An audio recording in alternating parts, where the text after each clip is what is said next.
Welcome to the Remarkable Riparian Digital Short Course, an online education series covering the basics of riparian understanding.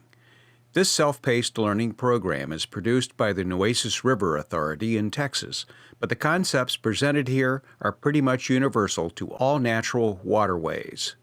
In Lesson 8, we'll see how a perfectly functioning riparian landscape can easily become loved to death, and what it takes for recovery to happen and functionality to return. But first, let's make sure we have a common understanding of what riparian means. This is a term that has really only come into common usage in Texas in the past 10 to 15 years, even among land management professionals. A riparian area or zone is part of the landscape that rivers and streams flow through, shown in blue on this picture. This includes the stream bank, floodplain, plants, soils, and rocks that make up the ribbon of land that follows and interacts with the waterway. Areas adjoining lakes, reservoirs, and wetlands are also considered riparian areas, but this short course will focus mainly on rivers and streams. This is a story of riparian degradation and recovery. The image you see here represents a healthy, functioning creek. You will recall from Lesson 3 that functionality produces the values we want in our land: flowing, clean water, habitat for fish, aquatic species and other wildlife, forage for grazing animals, and lush vegetative cover like grasses, shrubs, and shade trees. Nature delivers functionality in riparian systems, which in turn produces the values we desire.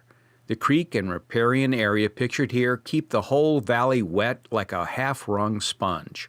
Even in dry times, there is water.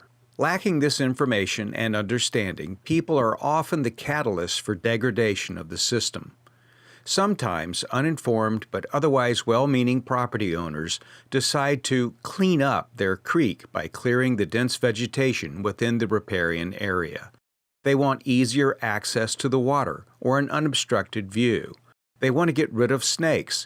They want more of a park-like creekside setting. Often bulldozer operators are hired to improve the creek. Shrubs and brush on the banks are scraped into piles and burned. A road is built down to the creek. Deadwood and debris are removed from the creek bed, and a deeper swimming hole is dug in one spot. The landowners are happy with the new look and the new ways to enjoy their beautiful creek. They can drive right down to it, even in it. They set up feeders along the bank to attract and watch wildlife. A picnic area is established near the new swimming hole. All seemed fine until the rain came. Heavy rain and thunderstorms dumped 6 to 7 inches across the watershed.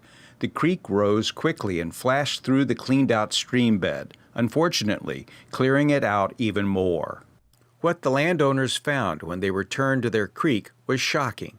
The creek bed was lower and filled with white shiny gravel. The banks were higher and steeper.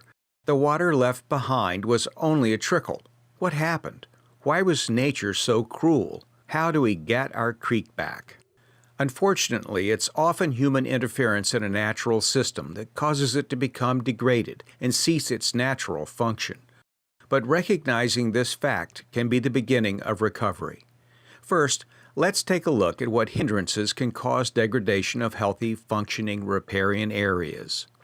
Artificial manipulation of the banks and bed, removal of stabilization vegetation, too much recreational traffic in the creek bed, both foot traffic and vehicles, burning in the riparian area, removal of large dead wood from the creek bed, excessive livestock grazing along the creek, attracting excessive wildlife, mowing and spraying close to the creek. Recovery can begin only when the hindrances are removed.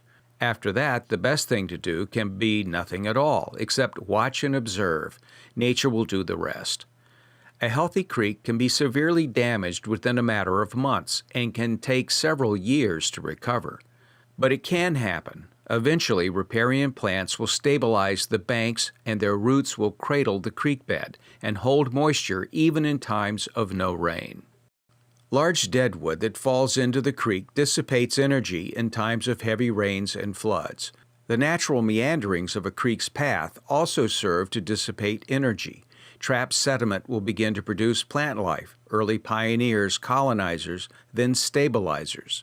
A good introduction to these plants and their function can be found in the Field Guide to Riparian Vegetation at remarkableriparian.org.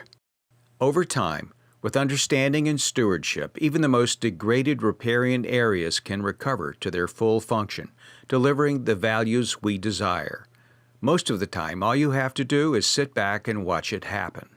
We hope you enjoyed Lesson 8 of the Remarkable Riparian Short Course, brought to you by the Nueces River Authority with funding from the Dixon Water Foundation.